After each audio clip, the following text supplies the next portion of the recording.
आता हे बाकीचं तर कालपर्यंत तोच आहे. ठीक आहे. म्हणजे आपण पहिल्यांदा रीड रेंज करून घेतली, त्याच्यातून आपल्याला एक डेटा टेबल मिळालाय. आता आपल्याला त्याला फिल्टर करायचं, तर तो डेटा टेबल आहे DT वेंडर. त्याच्यानंतर आपण सिलेक्ट मेथड लिहितोय, ज्या कॉलमला फिल्टर करायचं तो कॉलम पास करतोय. ठीक आहे. जी व्हॅल्यूच्या अगेन्स्ट फिल्टर करायचा ती व्हॅल्यू इथं पास होते. आणि कॉपी टू डेटा टेबल म्हणजे हा काय करतो, तुमचा रो बाय रो सिलेक्ट करतो डेटा, जो कंडिशनला मॅच करेल तो. ठीक आहे.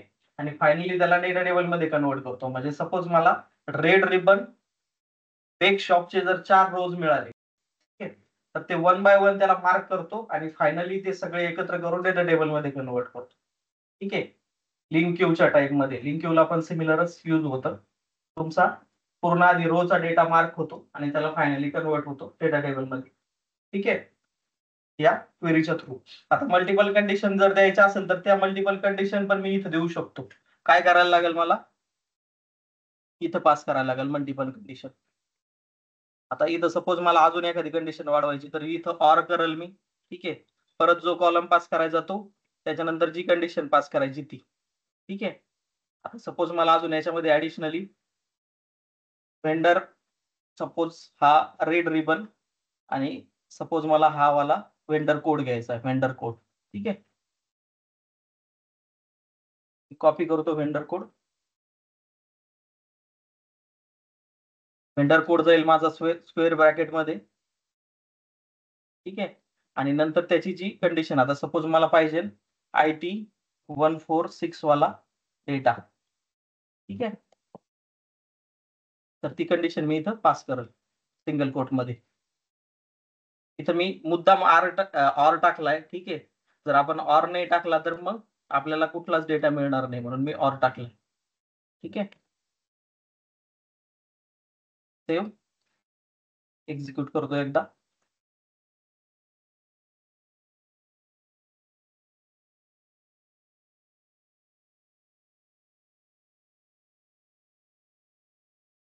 ठीक आहे. आता त्याच्याबरोबर तो पहिला IT वाला पण डेटा सिलेक्ट झाला. ठीक आहे. तर याच्या थ्रू आपण अशा मल्टिपल कंडिशन देऊ शकतो. जर तुम्हाला दोन्ही कंडिशन सॅटिस्फाय पाहिजे तर मग तुम्ही अँड कंडिशन यूज करू शकता. पण इथं मी ऑर घेतलाय, तर मग दोन्ही पण जी पण मॅचिंग कंडिशन असेल तर डेटा त्याने उचलला. म्हणजे IT चा पण डेटा उचललाय, IT 1 काय जो वेंडर आहे त्याचा, आणि खालचा तुमचा रिबन बेक शॉप वाला पण डेटा उचललाय. ठीक आहे. बोथ कंडिशन ऑर कंडिशन म्हणून. ठीक आहे. जर इथं आपण ऍड घेतला असतं तर कुठलीच कंडिशन मॅच नसती झाली, आपल्याला काहीच डेटा नसता मिळाला. ठीक आहे. एरर आला असता आपला. ठीक आहे. ते पण आपण लगेच चेक करून घेऊ. आता इथं अँड जर घेतलं तर काय होईल.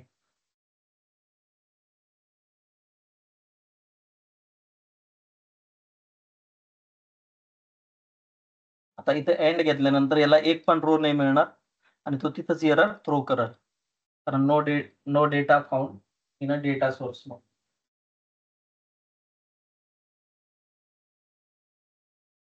ठीक आहे. The source contains no data rows, कारण आपल्या दोन्ही पण मॅचिंग कंडिशन नाही मिळत इथं. ठीक आहे.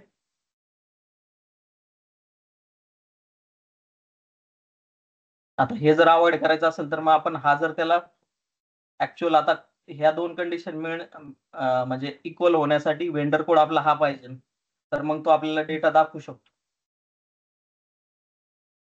अँड आणि ऑर माहिती आहे ना तुम्हाला, तर ते पण सांगायचं.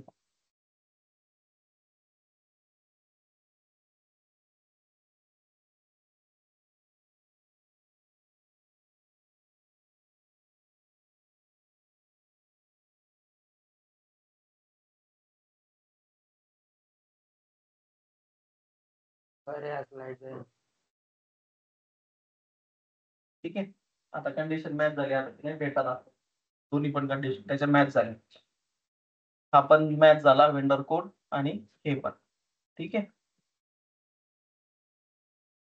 समजलंय फिल्टर कसं करायचं विथ सिलेक्ट क्वेरी. सिलेक्ट क्वेरीचं एक्झिक्युशन सगळ्यात फास्ट होतं कम्पेअर टू अदर ऑल. ठीक आहे. इफला तर तुम्ही loop by one by one rows जाताय, तिथं वेळ एक्झिक्युशन परफॉर्मन्स टाइम खूप हाय आहे. ठीक आहे. याच्यामध्ये तुम्हाला खूप कमी वेळ लागतो, कारण हा रो बाय रो मार्क करतो आणि एक्झिक्युशन करतो. ठीक आहे. आणि फिल्टरचं पण तसंच आहे, फिल्टरला पण कमी वेळ लागतो. ठीक आहे. समजलंय हा third way of filtration data. त्याच्यामध्ये काही डाऊट आहे का? बरेच लोक आज नवीन दिसत आहेत, त्यांच्यासाठी कालचं परत एकदा सांगू कसा फिल्टर केला ते. येस, नो, मे बी सांगायचं एकदा. ठीक आहे. सगळ्यात पहिल्यांदा आपण एक्सेलला रीड करून घेतलं, त्याचा एक डेटा टेबल बनलाय. ठीक आहे. तो डेटा टेबल आपण पास केलाय फिल्ट्रेशन साठी. ठीक आहे. आता ही वाली तर तुम्हाला समजलंय. ठीक आहे. सिलेक्टचं आता काल जे आपण दुसरं केलंय त्याच्यामध्ये आपण filter data table activity use केली होती. बाय डिफॉल्ट जी अवेलेबल आहे ती UI पाथ मध्ये ती ऍक्टिव्हिटी यूज केली होती. त्याच्यामध्ये आपल्याला जो डेटा टेबल फिल्टर करायचा होता तो पास केला आणि जो रिझल्ट मध्ये पाहिजे तो पास केला इथे. ठीक आहे. आता हे दोन वेगळे डेटा टेबल आहेत. ठीक आहे. आता याच्यामध्ये कंडिशन आपण इथं पास केली होती, वेंडर जो आपल्याला कॉलम फिल्टर करायचा तो, आणि इथं कंडिशन आहे ऑपरेशन मध्ये जी condition equal to, not equals to, contains काय जे असेल ते, आणि इथं त्याची ऍक्च्युअल व्हॅल्यू ज्याचा आपल्याला डेटा फिल्टर करायचा आहे ती. ठीक आहे. तर हा डेटा टेबल इन होईल आणि हा आउट होईल. ठीक आहे. फिल्टर होऊन डेटा तुम्हाला मिळेल. ठीक आहे. हे याच्यामध्ये करतो आपण फिल्टर डेटा टेबल मध्ये. त्याच्यानंतर दुसरी काय एक मेथड आहे की आपण for each row in data table करू शकतो, ज्याच्या थ्रू आपण 1 बाय 1 रो इटरेट करतो आणि त्याच्यामध्ये आपण इथं इफ मध्ये कंडिशन देऊ शकतो की करंट रोचा वेंडर जर माझा ऍग्री शॉप असेल, ठीक आहे, तर मला तो डेटा इथं मी डिस्प्ले करतोय. म्हणजे एका प्रकारे आपण तो फिल्ट्रेशनच करतोय, फक्त ऍग्री शॉपचाच डेटा इथं डिस्प्ले करतोय. ठीक आहे. आता हे कॉलम्स वगैरे कसे काय करायचे, तर हे तुमचे कॉलमचे नाव पास होतील ज्याचा तुम्हाला डेटा पाहिजे तो. ठीक आहे. वेंडर कोड, वेंडर हे दोन कॉलम्स आहेत आपल्याकडे, तर तो डेटा आपण इथं डिस्प्ले करतोय. ठीक आहे. मेसेज बॉक्स मध्ये. समजलं?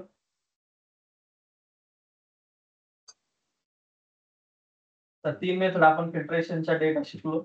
एक सिलेक्ट, एक फिल्टर डेटा टेबल आणि एक तुमचा फॉर इच लावून त्याच्यामध्ये तुम्हाला जे फिल्ट्रेशन क्रायटेरिया द्यायचा तो.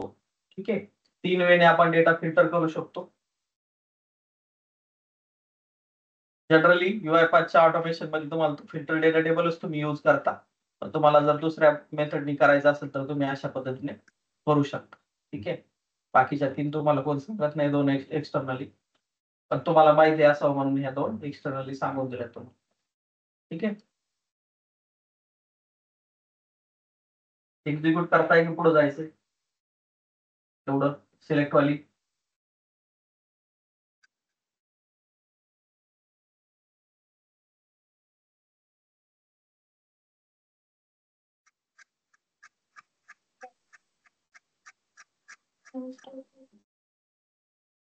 करणं काय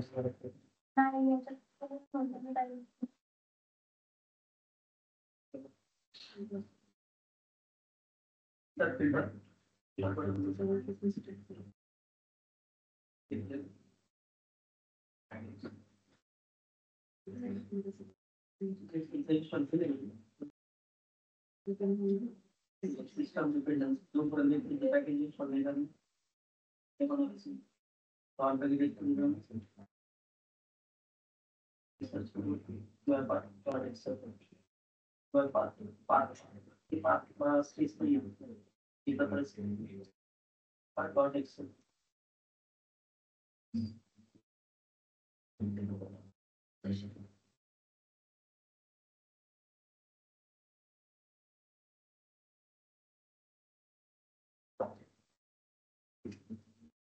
एक्सेलची ऍक्टिव्हिटी जोपर्यंत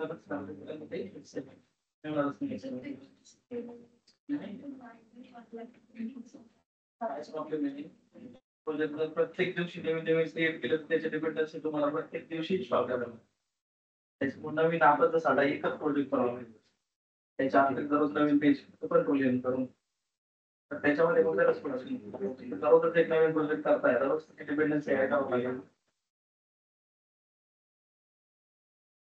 इकडे प्रॅक्टिस करता की नाही कोणी? काहीच नाही.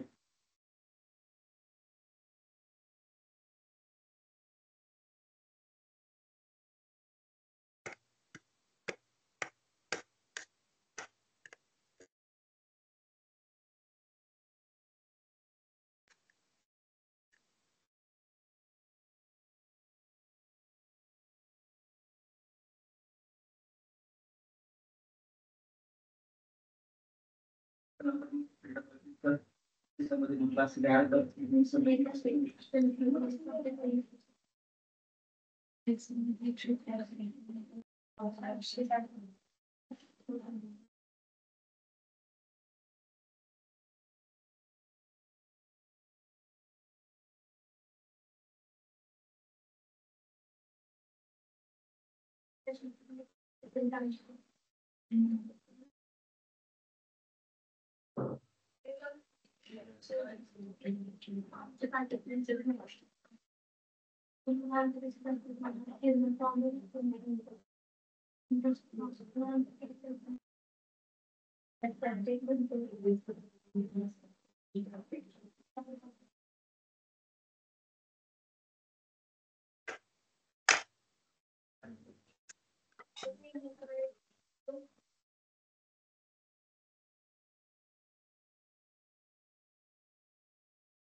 झालंय का?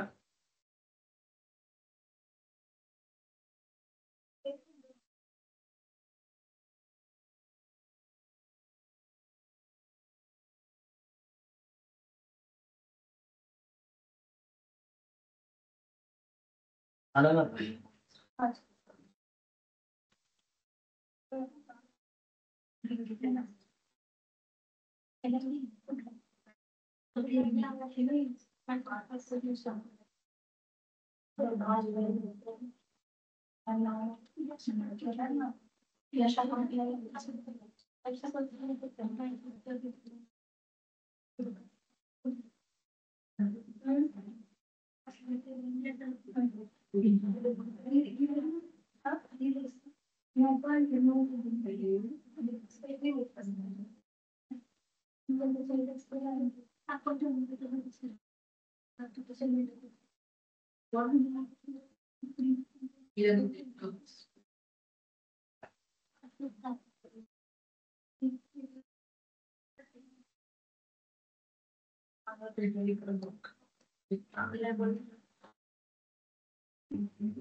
झालंय का?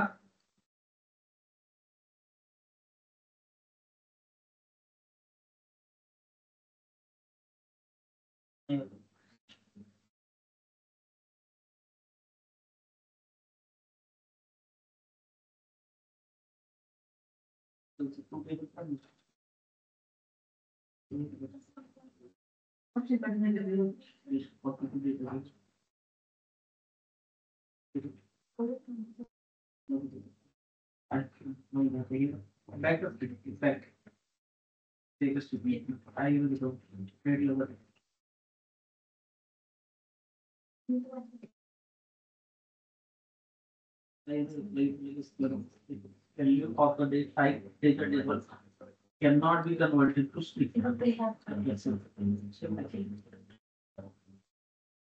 त्याचे DT फिल्टर आहे ना तुला काय करता data table तो data table types म्हणतो string types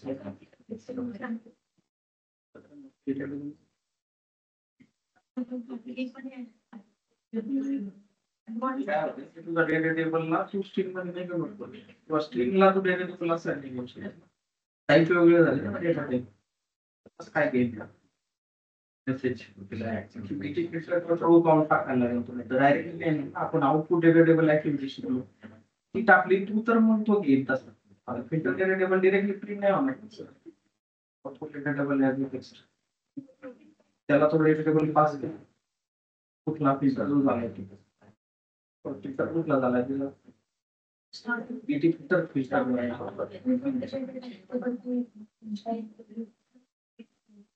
कसं व्हेरिएबल क्रिएट करावं लागेल आउटपुट व्हेरिएबल त्याच्या आउटपुट डेटा टेबल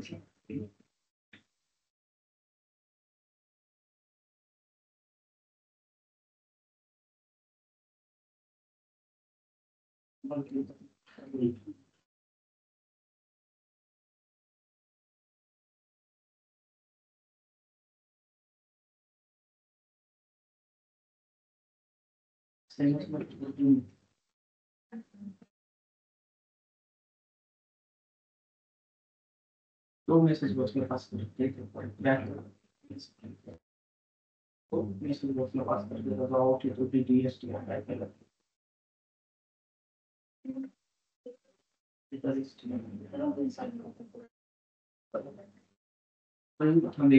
काय प्रॉब्लेम झाला तिचा कोड मध्ये आता रीड केलेलं डेटा ते कुठं तुझं सगळं रीड केल्यावर ते त्यावर नाही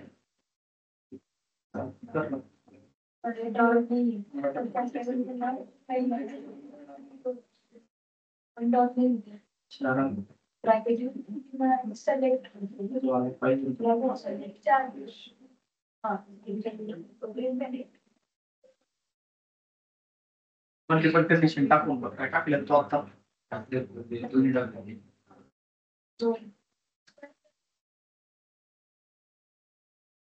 आलाय का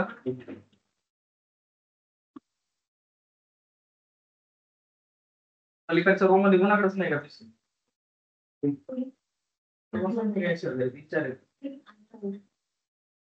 तुम्ही दिसताय आज मला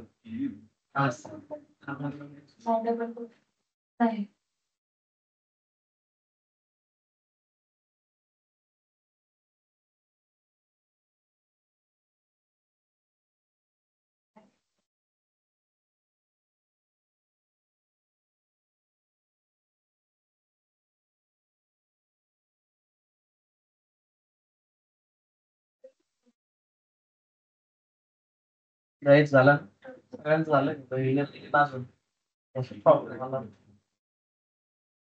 ठीक आहे.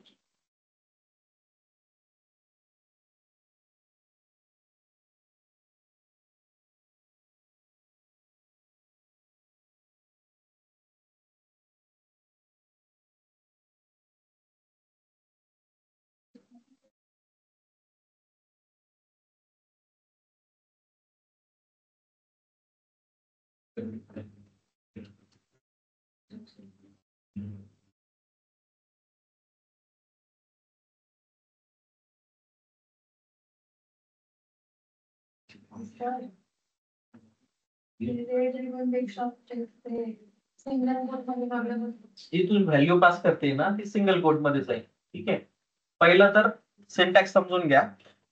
तुमचा dt डॉट सिलेक्ट ठीक आहे. तर तुमचं कॉलमच राहील कॉमनच राहील बरोबर. हे तुमचे ब्रॅकेट सुरू होतील राऊंड ब्रॅकेट ठीक आहे. डबल कोट सुरू होतील म्हणजे डबल कोटच्या आतमध्येच हे सगळं येईल ठीक आहे. एक मिनिट मी याचा झूम वाढवतो म्हणजे लक्षात येईल.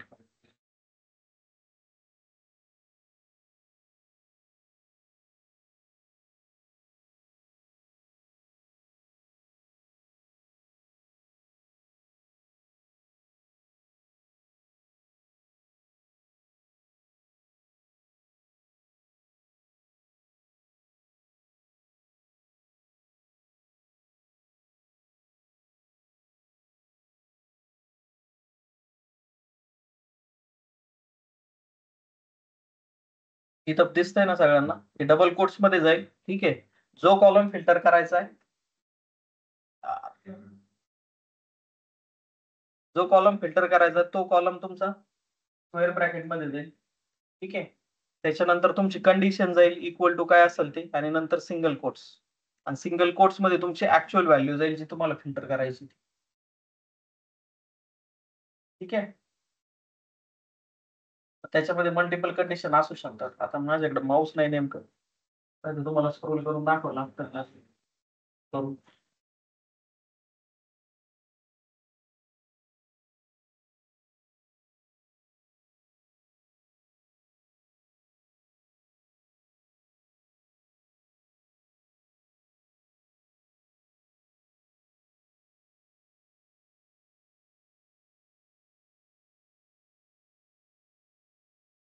ठीक आहे. तिथं दिसतं आता झूम केल्यानंतर तुमच्या ह्याच्यामध्ये कॉलम जाईल ठीक आहे. इक्वल टू कंडिशन जाईल आणि हे सिंगल कोट्स आहेत त्या सिंगल कोट्स मध्ये व्हॅल्यू जाईल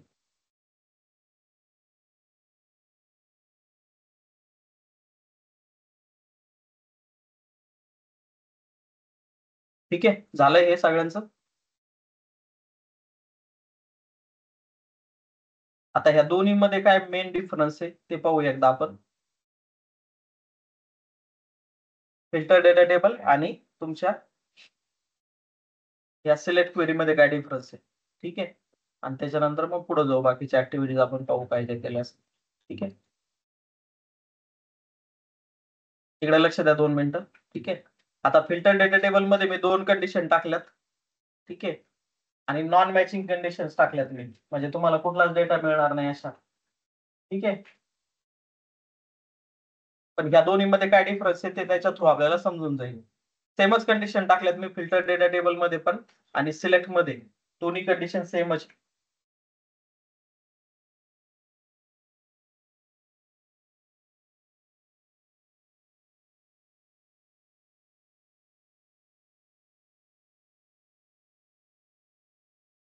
याच्यामध्ये आपल्याला ज्यावेळेस कुठलीच कंडिशन मॅच होत नाही त्यावेळेस फिल्टर डेटा टेबल मध्ये आपल्याला 0 रो देतोय ठीक आहे. आणि आपण जी सिलेक्ट क्वेरी लिहिली त्याच्यामध्ये डायरेक्टली एरर देतोय ठीक आहे. तर हा मेन डिफरन्स आहे दोन्ही मधला. हा इव्हन तुमच्याकडे काही डेटा नसेल तर तो हँडल करू शकतो फिल्टर डेटा टेबल. पण सिलेक्ट क्वेरी तुमची हँडल नाही करू शकत. ठीक आहे. तर त्या सिच्युएशनला तुम्हाला ही क्वेरी कायमच ट्राय कॅच मध्ये टाकावं लागतं. सपोज तुम्हाला जर डेटा काहीच फिल्टर करून डेटा नाही मिळाला तर तो आपला तो हँडल झाला पाहिजे प्रॉपरली. तिथं रो काउंट 0 द्यायला पाहिजे. ठीक आहे. तर ती गोष्ट लक्षात ठेवावी लागते की ज्यावेळेस तुम्ही सिलेक्ट क्वेरी यूज कराल त्यावेळेस तुम्हाला डेटा मिळालाच पाहिजे. नाही जर मिळाला तर तुम्हाला त्याची प्रॉपरली एक्सेप्शन हँडलिंग करायला पाहिजे. नाहीतर मग एरर येऊ शकतो प्रोग्राममध्ये. ठीक आहे. तसं तुम्ही जर filter data table activity use केली तर डिरेक्टली तुम्हाला 0 रो येईल. म्हणजे काहीच डेटा नाही मिळाला असेल फाइंड आउट होईल. ठीक आहे.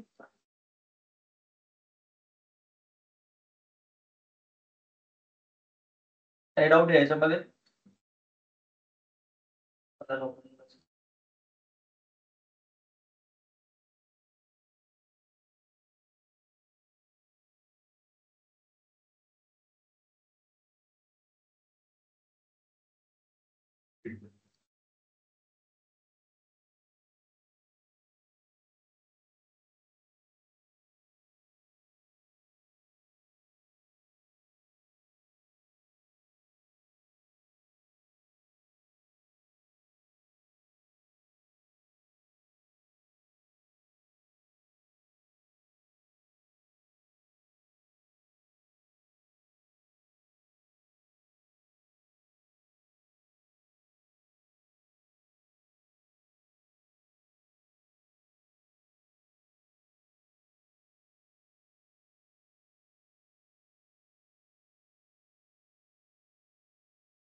झालं एक्झिक्युशन.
तिकडे झालं सगळ्यांचं.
का काही इश्यू असेल तर सांगा मला.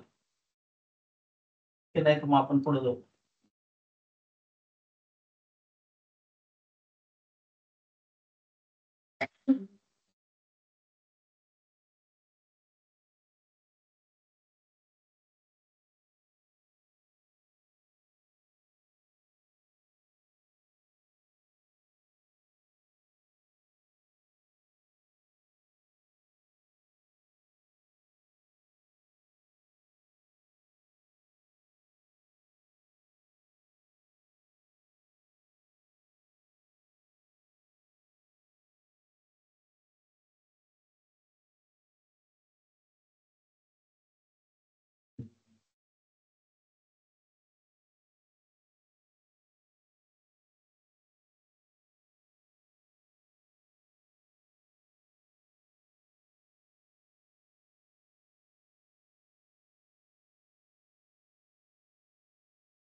झालंय का सगळ्यांचं?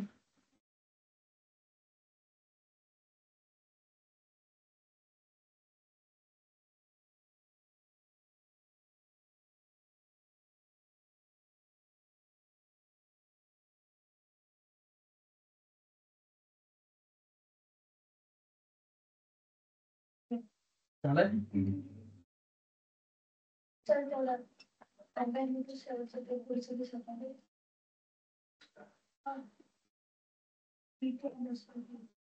हे बघ. झालंय दिलं? झालंय दिलं? कोणाच राहिलं ना? एक लाईन राहिलं किती वेळ लागणार तुम्हाला?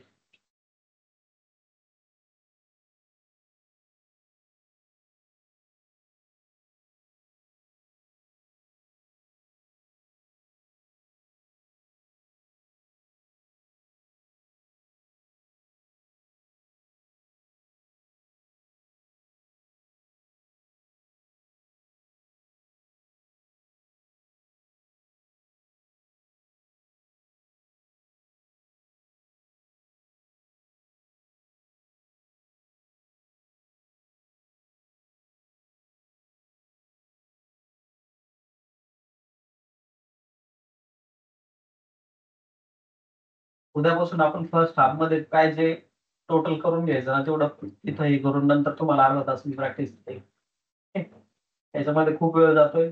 दररोज काही 1-2च ऍक्टिव्हिटीज कव्हर होतात. ठीक आहे. आधी आपण काय अर्धा तास करायचं तेवढं करून घेऊ आणि नंतर तुम्ही प्रॅक्टिस करा. बेस्ट ऑप्शन वाटतंय मला. ठीक आहे. त्याच्यामध्ये खूप वेळ जातो. त्याच्यामध्ये माझं काय नुकसान नाही. मला माझे पैसे मिळणार. ठीक आहे. तुम्ही येताय. ठीक आहे. तुम्ही काही करताय नाही करताय तो तुमचा प्रश्न. अर्धे लोक तसे पण येतच नाही.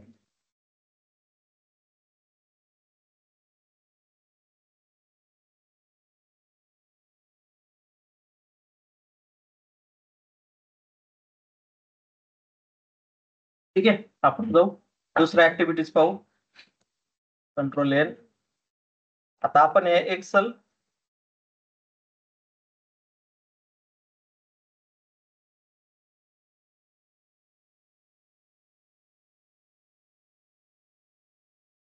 ऍप्लिकेशन स्कोपच्या ऍक्टिव्हिटीज पाहिल्या आपण आतापर्यंत. ठीक आहे. रीड रेंज, राईट रेंज वगैरे. ठीक आहे. आता त्याच्यामध्ये सपोज आपल्याकडे इथं एक्सेल इन्स्टॉल आहे बरोबर. पण सपोज आपल्याकडे जर एक्सेल इन्स्टॉल नसेल आणि आपल्याला तरी पण एक्सेलच्या ऍक्टिव्हिटीज ऑटोमेशन करायचे तर ते आपण कसं करू शकतो? ठीक आहे. तर त्याच्यासाठी तुम्हाला एक्सेल वर्कबुकच्या ऍक्टिव्हिटीज प्रोव्हाइड केल्या ती वायपातनी. ठीक आहे. सेम ऍक्टिव्हिटीज आहेत. आपण जसं रीड रेंज केली होती तीच ऍक्टिव्हिटी आपल्याला सर्च करायची आहे. इथं तुम्ही पाहू शकता रीड रेंज वर्कबुक ऍक्टिव्हिटी तुम्हाला दिसत. ठीक आहे.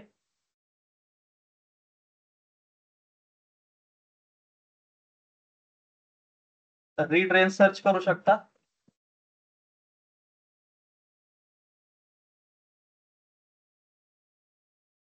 आपण आतापर्यंत ही क्लासिक वाली ऍक्टिव्हिटी यूज केली. ठीक आहे.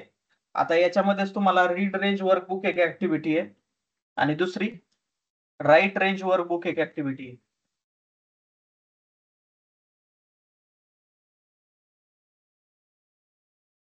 ठीक आहे.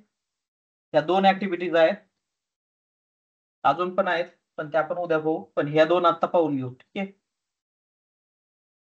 याच्यामध्ये आपण व्हेंडर लिस्ट पास केलंय. जी शीट आपल्याला रीड करायची ती शीट इथं पास करू शकतो.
ठीक आहे.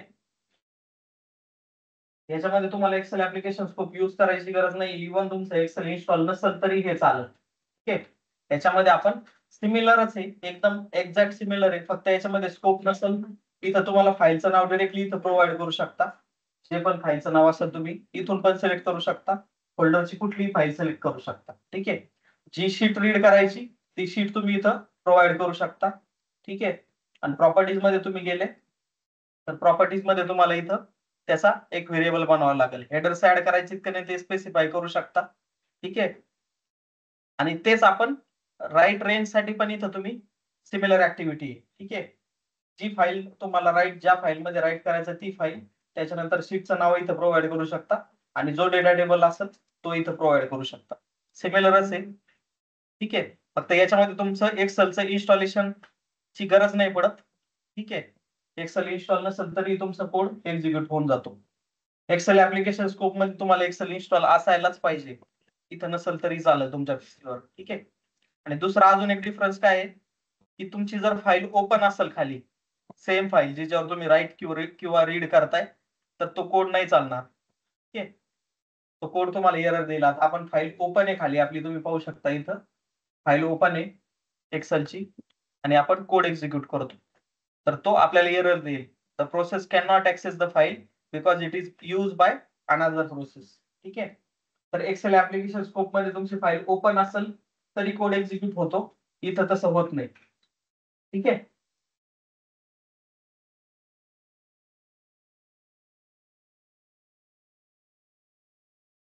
आणि सिमिलरच ऍक्टिव्हिटीज आहेत एक्सेल वर्कबुकच्या. ठीक आहे. फक्त तुम्हाला इथं स्कोप द्यायला नाही लागत आणि तिकडे तुम्हाला एक्सेल ऍप्लिकेशन स्कोप द्यावा लागत होतं. आणि इथं इन्स्टॉलेशन नसेल जरी झालेलं एक्सेलचं तरी हे चालून जाईल, पण ते चालणार नाही. ठीक आहे. जर फाईल ओपन असेल एक्सेल वर्कबुकच्या ऍक्टिव्हिटी यूज करताना तर तुमचा कोड चालणार नाही. जर फाईल ओपन नसेल तरच कोड चालेल. जर फाईल ओपन असेल तर दुसरी प्रोसेस यूज करते असा एरर देईल. तर एक्सेल ऍप्लिकेशन स्कोप मध्ये तो एरर देणार नाही, तुमचा कोड एक्झिक्यूट होऊन जाईल. ठीक आहे. आता मी फाईल क्लोज केल्यानंतर कोड एक्झिक्यूट करतो, तो होऊन जाईल एक्झिक्यूट. हा बॅकग्राऊंडला वर्क करतो टोटली, तर तुमच्या फोरग्राऊंडला पण वर्क करू शकतो एक्सेल ऍप्लिकेशन स्कोप. हे 2-4 डिफरन्स आहेत त्याच्यामधले मेन, ते लक्षात ठेवा.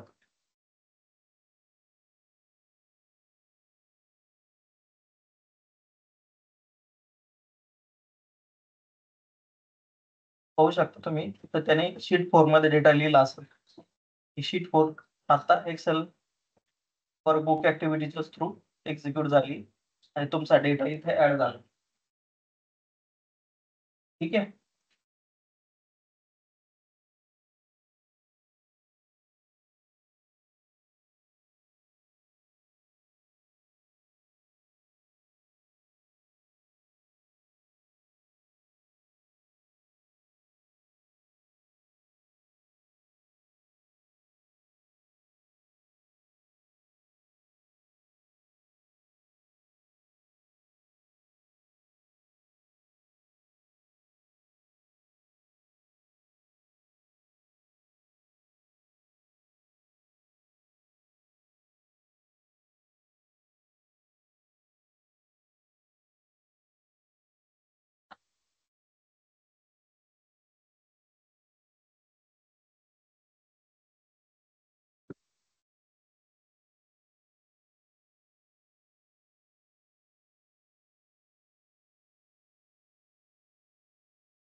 माझ्या फाईलमध्ये जे वेंडर लिस्ट आहे ना, शीटचं नाव आहे म्हणून मग मी ते शीटचं नाव देतो. आता इथं जर तू प्रॉपर्टीज मध्ये गेली ना तुला इथं सगळं दिसल. ठीक आहे. तू काय काय पास करणार ते सगळं दिसतं इथं प्रॉपर्टीज मध्ये. इथं फक्त लक्ष द्या. इथं हे पाहू शकते, इथं फाईल पाथ, बरोबर. इथं तुझ्या फाईलचा एंटायर पाथ जाईल, बरोबर. इथं शीट नेम आहे, बरोबर. इथं तुझ्या काय जी शीट रीड करणार आहे तिचं नाव जाईल, बरोबर. इथं तुला ऍड हेडर्स करायची नाही ते मेन्शन करू शकतो. आणि त्या डेटा टेबल मध्ये जो data table output data table असेल त्याचा तो व्हेरिएबल क्रिएट करू शकतो. सिमिलरली इथं पण तेच आहे. तुला ज्या फाईलमध्ये राईट करायचं ती इथं नाव जाईल, ठीक आहे. हे थोडंसं याच्याकडे लक्ष द्यायचं.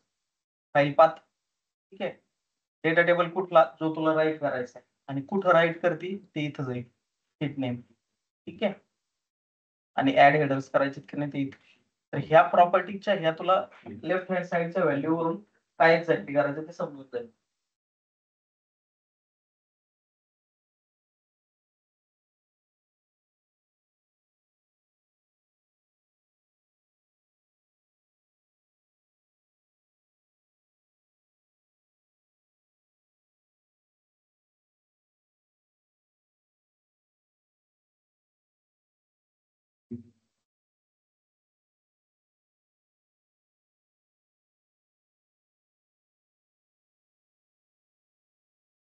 ठीक आहे. बाकीचं पाहू द्या. लॅपटॉप घेऊन या पलीकडचे, ठीक आहे.